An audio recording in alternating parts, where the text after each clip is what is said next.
Welcome to the Global News Podcast on YouTube. I'm Charlotte Gallagher, and joining me today is the BBC's North America correspondent, Anthony Zerka, who's in Washington. And Anthony, you've been travelling around with President Trump for the last couple of days, and what a few days it's been. Yeah, it's definitely been a wild ride. It started on Friday with the president and the press pool I was part of departing Washington, D.C. on Air Force One to fly down to his resort in southern Florida at Mar-a-Lago. And he talked to the press on the South Lawn of the White House before he departed and said that the United States was winning the Iran war, that they wanted a deal. In the middle of the flight, some press assistants came back with a Truth Social post that Donald Trump had written saying that the war was winding down and kind of a bullet point of things that he said were the objectives for the U.S. in that war, implying that the United States was meeting all of them.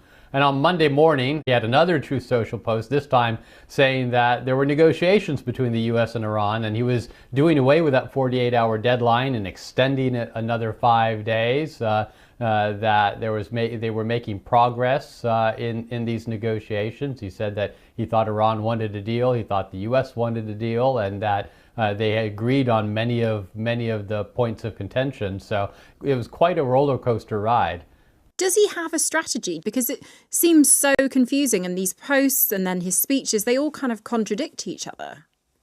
Yeah, and that's kind of Donald Trump's negotiating style, is to make big threats and be unpredictable. And yeah, I guess it's worked for him in the real estate world. It's certainly, he views it as the art of the deal, this kind of developed negotiating strategy that he has. And on Monday morning, as we were getting ready to leave South Florida, he came over and spoke to those of us in the press pool on the tarmac. And he said the one thing he knows how to do is make deals. And then we got on a flight and flew to Tennessee for a totally unrelated trip that Donald Trump was going on, where he was talking about domestic crime fighting policy, and then made a trip to Graceland, Elvis's home, historic home, where he signed a guitar and toured Elvis's kind of kitschy 1970s house. And so that may be part of the strategy to say, okay, yes, this is serious, but I'm still following my routine, and Americans shouldn't be worried about this somehow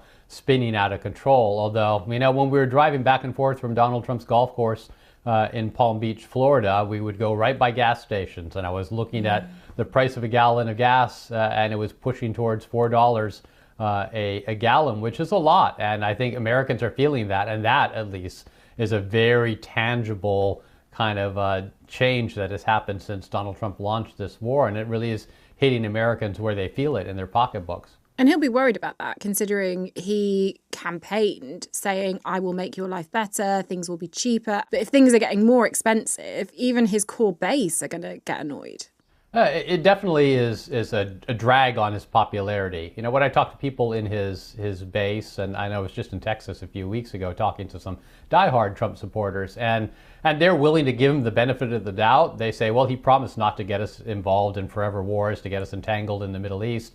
And so, I trust him to find a way out of this. We'll see how far that trust goes, if this does stretch on more, if they're going to start getting frustrated. But it is taking a toll. This war is taking a toll on Trump among independent voters. Obviously, Democrats have been against him from the beginning. But if you look at the approval of his handling of the economy, it's at some of his lowest numbers he's had in his second term. And the gas prices, one of the most obvious signs that his promises of lowering prices at the gas pump, at the grocery store, for housing, those have not been fulfilled. Do you think he's at a bit of a crossroads then at this point? He needs to get out of this war. Iran are also saying that these talks are fake news, and he's thinking very much about the midterms in November. Yeah, I think Republicans are very worried. I think they can read a poll as well as those of us in the media can, and they see that the voters are unhappy, they're concerned, they don't think the country's going in the right direction.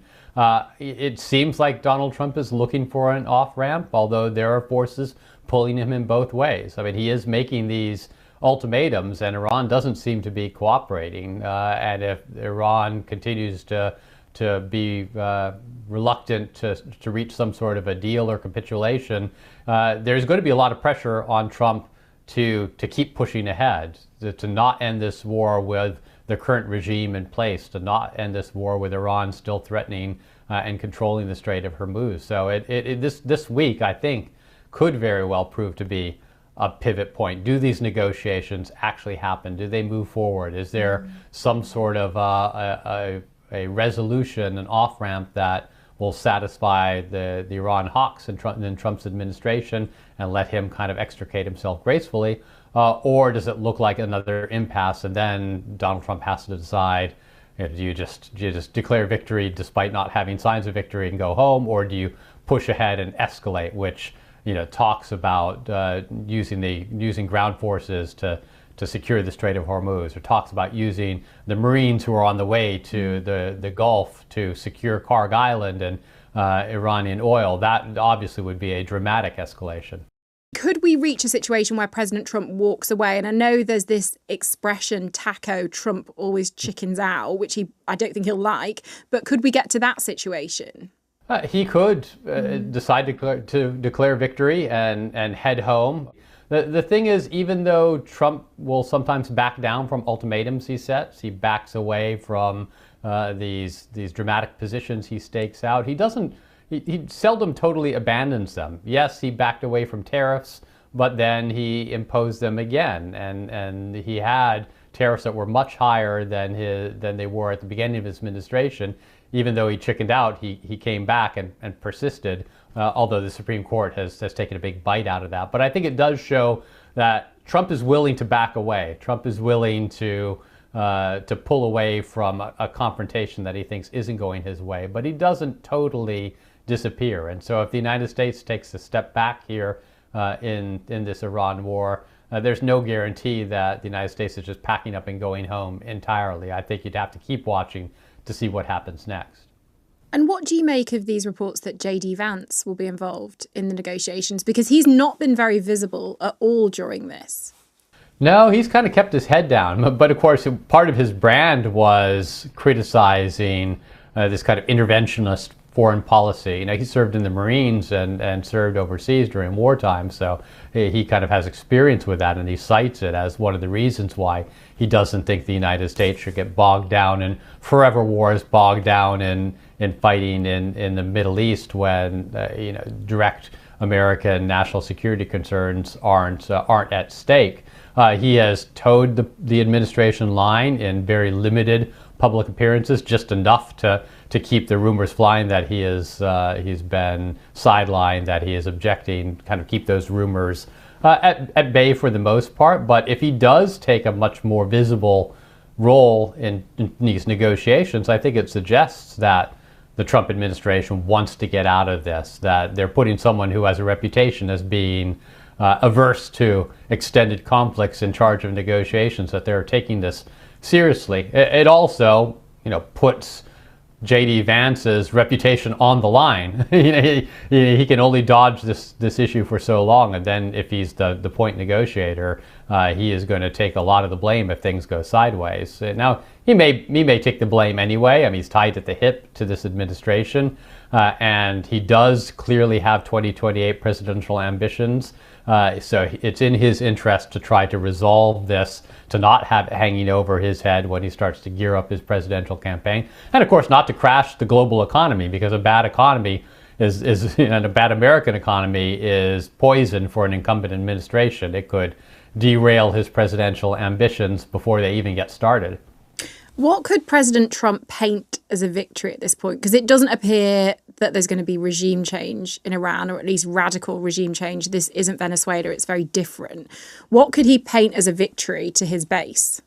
Yeah, and you notice he hasn't been talking about regime change much at all. I mean, he did say on Monday he envisions some kind of regime change, some kind of new regime coming in, but he certainly doesn't talk about the Iranian people rising up in revolt right now. He doesn't talk about how he wants to have a role in picking the next leader of Iran. And he doesn't talk about unconditional surrender, which is a term he used very early in this war. So if you put aside the idea of regime change, that this is not something that the United States is going to get out of this, it almost feels like what what he wants now is to be able to say that Iran's military has been degraded, which it has. Iran's military infrastructure has been destroyed, which all evidence is that it has been greatly debilitated.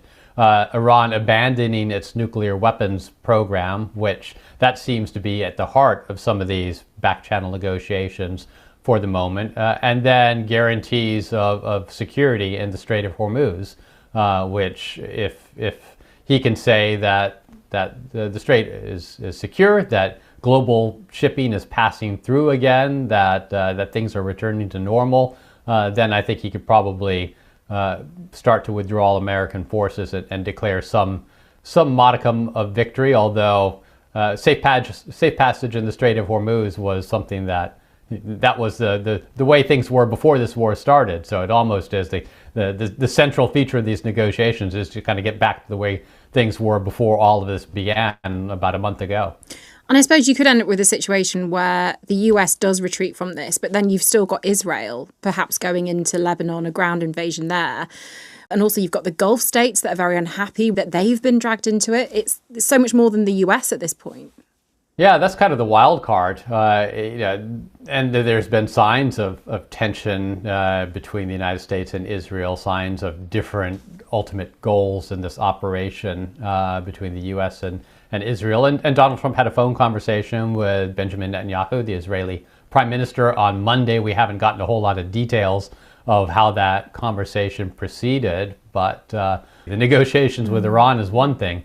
The negotiations with Israel is another one, and then, as you mentioned, placating the Gulf Arab allies of the United States is also going to be a delicate dance because they got pulled into this. They are suffering pretty significant economic hardship, but there are factions within the Gulf allies that want some sort of a more conclusive resolution to this.